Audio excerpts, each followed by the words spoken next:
ఎత్ర నార్యంతు పూజ్యంతే రమంతే తత్ర దేవతాః అంటూ విశ్వసిస్తూ వస్తున్నటువంటి సంస్కృతి మనది. అదేవిధంగా మహిళలకి పెద్దపీట వేస్తూ వారిని గౌరవిస్తూ వస్తున్నటువంటి భారతీయ సాంప్రదాయం మనది. దానికి భిన్నంగా ప్రసన్న కుమార్ రెడ్డి గారు వారు ప్రశాంత్ రెడ్డి గారి పట్ల చేసినటువంటి వ్యాఖ్యల్ని నేను గట్టిగా ఖండిస్తున్నాను. వైఎస్ఆర్సీపీ నాయకులకి మహిళల్ని కించపరచడం అనేది అలవాటుగా మారినటువంటి విషయం. అమరావతిలోని మహిళల్ని మరి మనం నోటితో కూడా చెప్పలేనటువంటి భాషలో వారిని కించపరచడం, అదేవిధంగా శాసనసభలో ఉన్నటువంటి మహిళల్ని శాసనసభ వెలుపల ఉన్నటువంటి మహిళల్ని సైతం వ్యక్తిత్వ హననం చేయడం మనందరికీ తెలియనటువంటి విషయం కాదు.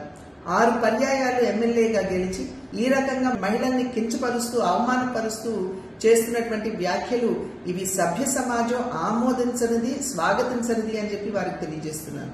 అదేవిధంగా వారికి నేను చెప్పేటువంటి విషయం, ఏదైతే ప్రశాంత్ రెడ్డి గారి పట్ల వారు చేసినటువంటి వ్యాఖ్యలు ఉన్నాయో వాటిని ఒక్కసారి వారి తల్లి గారికి వారి భార్య గారికి చూపమని చెప్పి నేను చేసినటువంటి అభ్యర్థన. వారు కనుక దాన్ని ఆమోదించినట్లయితే, వారి ప్రసన్న కుమార్ రెడ్డి గారి భాషను కనుక ఆమోదించినట్లయితే ఇప్పుడు నేను చేసేటువంటి డిమాండ్ని వెనక్కి తీసుకుంటానని చెప్పి నేను తెలియజేస్తున్నాను.